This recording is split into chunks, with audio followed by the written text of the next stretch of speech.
because today, more or less a year ago, I started running. So today, I'm going to go and retrace my very first run around the canals. It was a whopping 2 kilometers. I think I finished it in like 16, 17 minutes or something like that.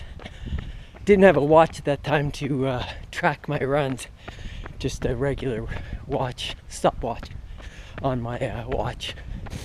But since then, I can track my runs now on my Apple Watch. So very, very handy to have. So on my very first runs, I would walk down to the canal here.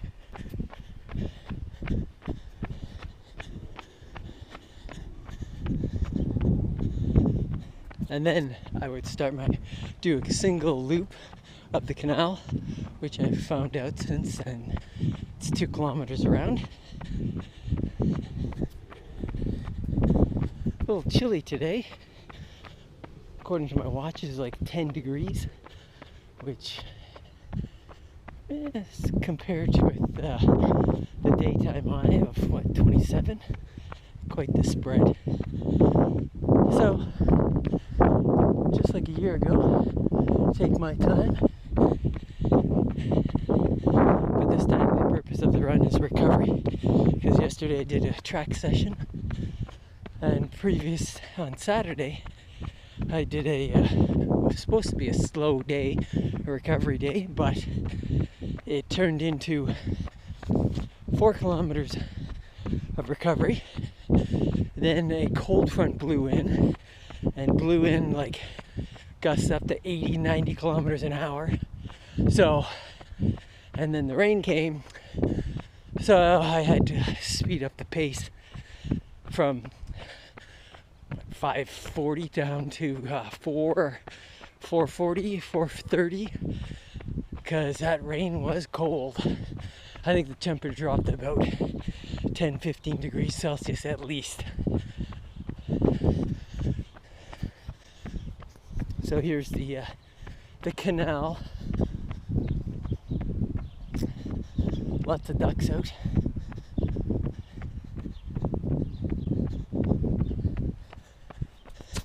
Used to be muskrat in here too. Don't know what happened to that family of muskrats, so haven't seen any for quite some time.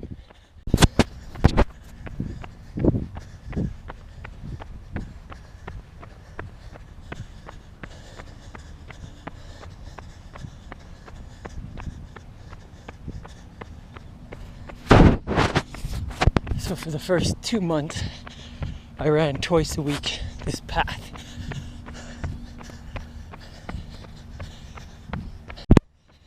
So I would walk down to the canal here, do my loop. So I said, like, first time around, 16, 17 minutes.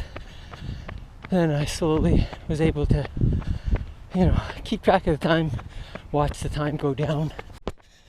So yeah, I got the time, I don't know, maybe around 7 minutes or so per kilometer. So I figured after a month running twice a week, I would go further.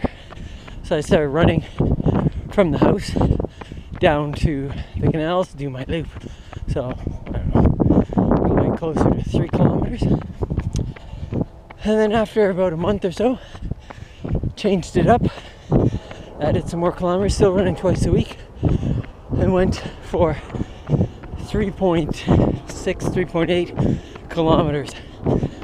First time I did that 3.68 kilometer route, I was like, oh my goodness, I am just killing it.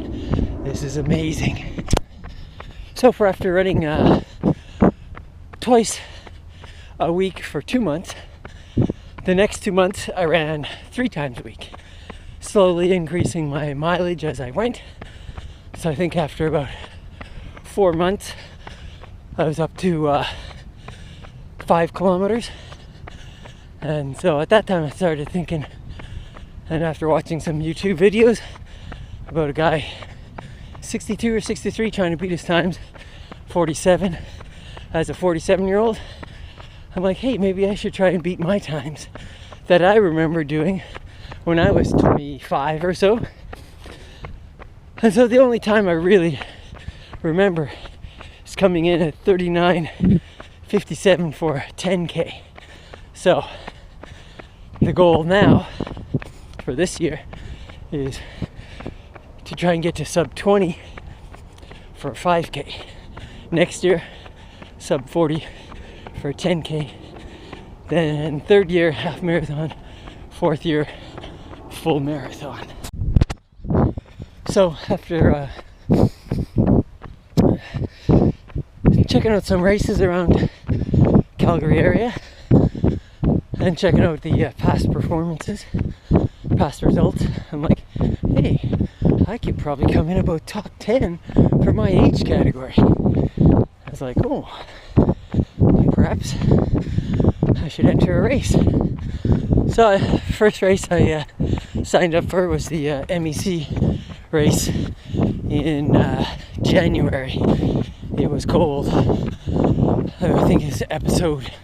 I didn't even tape the video to that one because I didn't even think about using my son's GoPro to video it.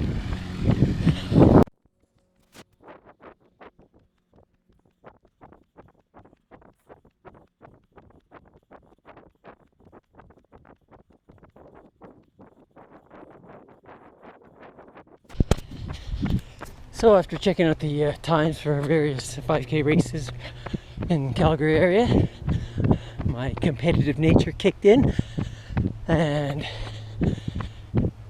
slowly but surely I've lowered my times in the 5K anyways, as well as come in first place for the category, age category. Well, yeah, sure, it's fun to place first or whatever to get a placing for your age category, but it's all about trying to beat my time from the previous run. And since this is my first year running, I've seen slow, steady improvement with each of my 5K races. So the canals are linked from one to the other, slowly drains into the creek, makes its way into Calgary. Nose Creek.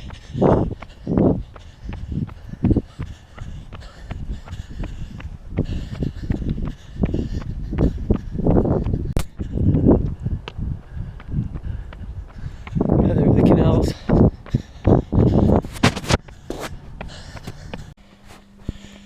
Well, 5.16 kilometers done. Average pace 5:49. I wanted to hit 5:50. That's pretty good. Nice little relaxed run to recover from the weekend's run. Now to do some core work inside. Come downstairs, do some stretching.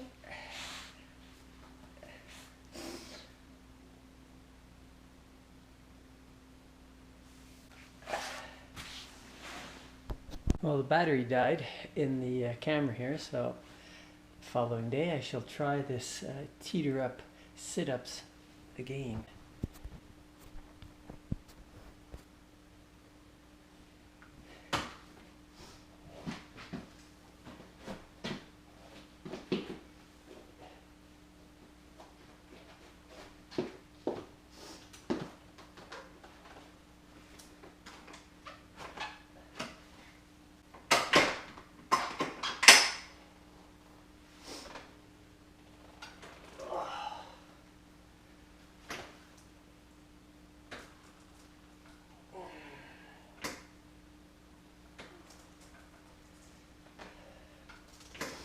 Oh, that feels nice in the back.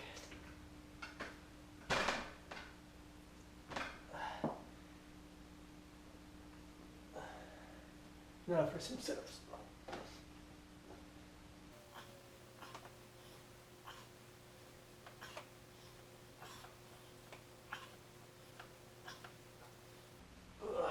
Usually usually 3 sets of 15. Reflections on 10 things during my first year of running.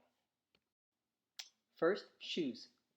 I'm on my 4th pair of shoes. The very first pair that I had that I bought as a lifestyle shoe was the far left blue Adidas UltraBoost. Those are the ones that got me started into running. And then I went on to the Adidas UltraBoost Parlay, the ones where they use the recycled plastic from the oceans. Then the UltraBoost 19s, and then the ones that I'm running on now, the 4th pair, the UltraBoost 19s. I got those ones on sale. And the 5th pair, the black ones, are the Adidas Adi Zero racing flats. Second, technology. Bit of old school technology here with the towel to help me stretch, the roller to roll out the muscles, and the foot roller to help with my plantar fasciitis. Without those, I don't know where I'd be. So more old school technology. When I first started running, I just timed my runs using my regular watch. It's a Casio G-Shock. However, with the large watch face and my skinny little wrist, the watch face kept on like bouncing around on my wrist, and it would I'd get bruise on my wrist bone. So I had to switch up to real running technology, a GPS watch. So in about the end of October, beginning of November, I bought myself an iWatch, and it's been a godsend of keeping track of my runs. I'm not exactly sure how accurate it is for the outdoor track sessions and things like that. It seems to be a little short, but on longer runs, seems pretty good to me for keeping track of distance and all the other metrics you need, like heart rate, steps, cadence, and things like that. Another piece of technology are compression tights. These 2XU ones that I bought myself are incredible. I remember the very first time I put them on, went out for a run, it felt like I had some sort of exoskeleton springs attached. It was amazing. I've never felt anything like that before. On the inside of the tights, there's this system they call the MCS, muscle containment stamping. Pattern elastic style material that lines the inside of the compression fabric to provide extra targeted compression. Time, so how things have changed for the amount of time I've spent running. So initially my very first run was about 16 plus minutes, and now I'm up to 2 hours for my longest timed run. After my very first run, 16 minutes, I never thought it would be possible that I could run for 2 hours. Fourth, another change has been my furthest run. So from 2 kilometers, I've now got it up to 22.23 kilometers. So another big change during the past year has been the types of runs that I've been doing. So initially, it was just go out and run for 2 kilometers. Now, I'm actually training, so doing things like hill runs, tempo runs, long, slow distance runs, intervals, track workouts, and I almost forgot the recovery run and strides. So varying the types of runs that I've been doing has had an incredible positive impact on my training and my trying to achieve my goal of a sub 25K. Next up, changes I've noticed in my body. Not that I was trying to lose weight or anything like that, but I have. I've dropped about 4 kilos, so about 10 pounds. I didn't set out to lose weight or anything like that. According to my scale, the body fat percentage has dropped from about 22% to about 16%. So that's nice to see. Seventh, 6 total kilometers run. So I've gone from about 4 kilometers a week up to, I think my max has been about 61 kilometers. And in this past year, I calculated about 1,400 kilometers, or about 870 miles. Eighth, running related injuries. Tweaked my back, probably from doing too many hill sprints. I've also suffered from plantar fasciitis, which I still do today, but with the foot roller, it has gotten a heck of a lot better. I still don't run in the morning because that's when the plantar fasciitis is at its tightest, and it just doesn't feel good to run early in the morning. Also, pes anserine bursitis just below the knee, some heel bursitis or tendinitis. So all from overuse, running too much. But it's only, slowed my running down a wee bit by knocking down the kilometers for a week or two. And ninth, changes to my 5K running times. I didn't start out with the goal in mind of changing, of dropping my, or seeing how much I could improve on my 5K running time. I just started keeping track once I got my Apple Watch. So I had done some 5K runs previous to the November 3rd entry, but that was when I had my regular watch and I didn't record the times. But so the very first one, November 3rd, 26:48, 5:21 per kilometer, or 8:38 mile pace. I wasn't racing it. It was just part of like everyday run. I think it was like 5.4 or 5 kilometers. But then, as you can see, I'm not going to go through them all, obviously, but as you can see, they're slowly dropping the times throughout. There's certain goals along the way of like being able to go, near 5 minutes, under 5 minutes, and then under 4:30 kilometer pace, and then under 4:20, under 4:10, and hopefully next 2 weeks, my next race, that I'll be able to get under that magic 4 number. And finally, if I had to do it all over again, I think I would have spent a lot more time in the aerobic build-up phase of building the aerobic base and not introducing like the hill sprints or track workouts so early in my training, as I think these speed workouts and extra stress on the body caused various injuries. However, I think by working out like twice a week, once for a lower body and 1 day a week doing upper body, as well as using exercise athletic bands, resistance bands, that I've lessened the chances of severe injury. And the most important thing I think I've taken away from this first year of running is you've got to run slow to run fast.